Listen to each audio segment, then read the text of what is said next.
Hi, today I'm taking you through the counties of England and showing you that a lot of the place names in England and a lot of the origins of England are much more Celtic than people like to admit. I'm Ben Llewellyn and these are the Celtic counties of England. Obviously not all of the current counties of England have Celtic etymologies or word name roots, but all of England at one point would have had Celtic names, and through historical misfortune we've lost most of those names, but a lot of them have endured or been twisted into incomprehensible jargon. But there are 15 of them which I've selected for you, which I can explain where those roots come from. I'm not including Cornwall, because Cornwall is another factor entirely. The Celtic language Cornish lasted as a community language well into the early modern period, and so that's a different case in terms of identity and where the roots of them as a people come from, just because Cornish has endured to some extent. So I'm not including Cornish in this, just take that off the map of England here. Two words that we need to get out of the way is shire, which is the Anglo-Saxon word for county or a disfigurement of it, and castra, which became Chester, or you'll see as we go through there's different pronunciations of it because English is just, it butchered things. Castra is Latin and it meant fort. So there are 15 of these. Let's get started. Berkshire. Now that shire bit, of course, is the Saxon for county. But that Berk bit, that comes from Brythonic, which you'll notice that when a lot of English people wrongly change Welsh names, they add a C at the end for some reason when there's a G. And the G ending in Welsh is very, very common. In Cornish, it's more of a C or a CK usually, or a GH, which is a ch sound. But that G and that C really interplay that sound. And what this word means, we think, is hilly or low hills, which is quite fitting for Berkshire. And the word for hilly in Welsh is Brythonic. So you could see how that could have become that over a long period of time when people weren't speaking the native language. Cambridgeshire. Obviously the Shire and Bridge are nothing to do with Celtic, but that Cam bit, Cam means kind of crooked or bent, and where the University of Cambridge is on that river, it's at a bend in the river. So what we seem to have here is crooked. But we do have an older word for this, granta, which we know came from Celtic, and that was replaced when the Normans came in, and what we may have here is a Breton word, which is Celtic, but a different kind of Celtic, because a lot of Bretons came in with the Normans, or Cam and Granta may have been used alongside one another, both being Celtic, and it was just that Cam gradually took prominence, and people forgot that it came from a Celtic language. In any case, that's what it means. Crooked. Cumbria. Now this comes from the same root that the word for Wales comes from in the Welsh language. Cymru. Cymroges. Fellow countrymen. The land of the Cambrians. It has partial Latin roots and partial Brythonic roots. Devon. This one's really interesting because we actually have an ancient word here that is used in English, and in Cornish it's called dewnant, and in Welsh it's called dyfnant. But even though it's used in all three of those languages in a variation, we don't actually know what it means. It comes from the tribe Dumnoni, which were around when the Romans came, a Celtic tribe. But we have no idea what the word actually means. But it's Celtic, so let's move on. In recent news in Devon, I must praise the Exeter rugby team in Devon for switching from, well, their name is Chiefs, and they had a Native American symbol image as their logo, and they switched it to show a Celtic chief, which I applaud them because it's a bit of England embracing the fact that it has a Celtic heritage. So that's cool. Dorset. Now the ending is a Saxon ending, meaning people of, but Dor, this comes from several different possible locations in Brythonic language. What we think it is you have the Roman bit, Durnovia, and today in Welsh, Durn is a fist. And what we may have here is the place of the fist-sized pebbles. I wouldn't normally call a place that, but who knows what people were thinking 2,000 years ago. I don't, so maybe that's what it was called. In any case, that Dor beginning bit is in quite a few places, and it can also mean a breaking or rubbing up against in some cases, and you'll find that in a lot of places in southwest England, and that's Celtic. Hey, don't forget to hit that like button if you're enjoying this content. Thanks. Gloucestershire. This doesn't immediately seem Celtic because you have that Castra bit semi-muted in there, and that Shire, so that Latin and Saxon.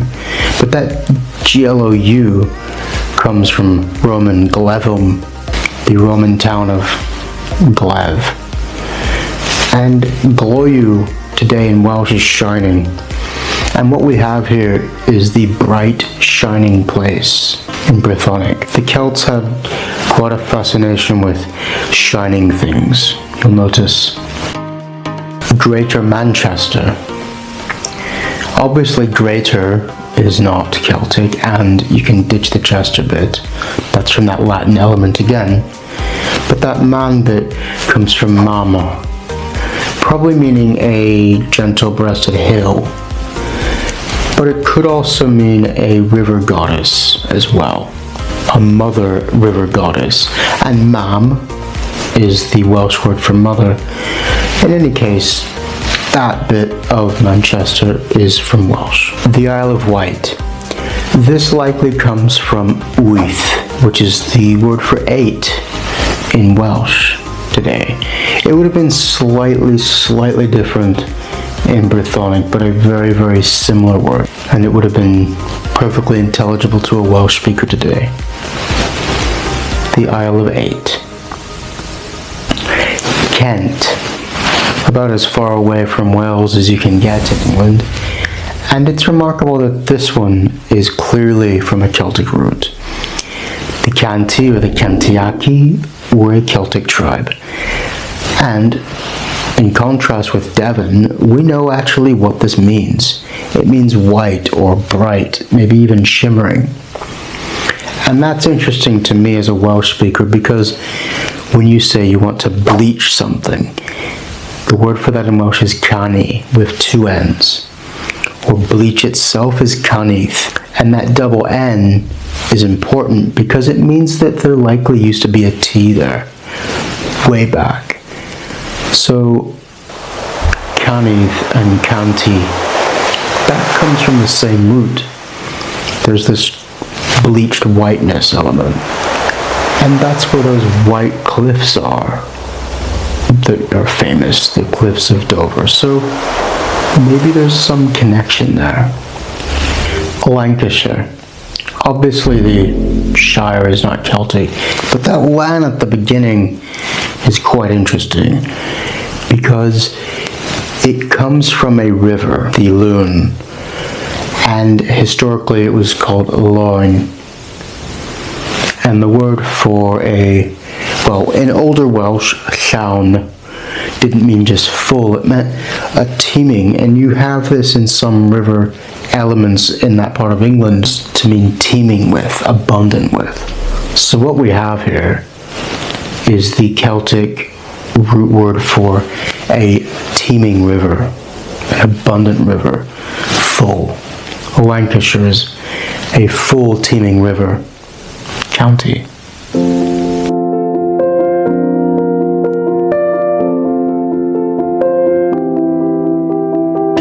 Leicestershire. Now, the word for this in Welsh today is Caerllir, which means the fortress of Llyr, the god of the seas, I think. I'll put it here if I'm mistaken, but he's a deep character in Welsh mythology. But what this comes from is Legore, or Le, which is also connected possibly to the River Loire in France, Brittany area. It's a Celtic tribal name.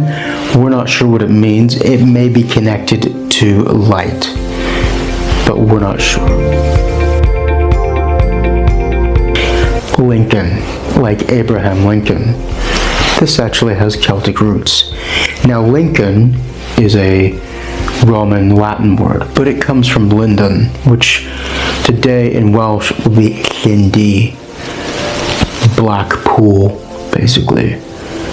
Even though Llyn became lake later on. Black water, black pool. Even though Blackpool is in another part of England, don't confuse that with Lincoln. Tyne and Wear, up in the north there. Now, Tyne comes from a Celtic word meaning a river, a variant of river, even though Avon is river in Welsh and Brythonic. Just to take a side note, anywhere you see Avon, which there's several in England, more than several, that's just when they couldn't be bothered to learn the name of the river and they just called it river, even though they didn't know that they were just calling it river, so it became Avon. But back to Tyne and Wear. Tyne is a word for river, and Wear is connected to another Brythonic word for water. River and water is basically what Tyne and Wear means. Worcestershire, that semi-muted Castra bit and the Saxon Shire bit are not Celtic. But that W at the beginning, that comes from Weagora, which means a winding river of sorts in Brythonic. And in earlier Welsh you had we, which was attached to the end of a lot of different place names, which meant water. Yorkshire. Ditch the Shire, we know that's Saxon. York, now this doesn't seem very obvious. York does not seem very obvious of its Celtic roots. In Old Norse it was Jorvik. In Saxon it was Eophoric. In Latin it was Eboracum. And that came from something that was like Evragum or Evragon, which gave us Evrog in Welsh.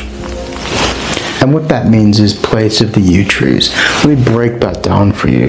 That O-N is denoting a place. And that Eov, that was the older word for yew trees. In Welsh today it's just ew.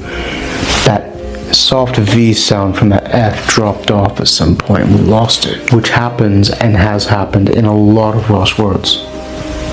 So Evragum, or Evragon, the place of the yew trees. And that alg is just an ending that today would be og. And remember what I said about the G becoming a C for many English speakers, because they don't pronounce that correctly. That's what would have happened in this case. That G hardened into a C and became York instead of Yorauk. Hey, thank you very much for watching, and diolch yn fawr am wylio. We'll see you in the next episode next time.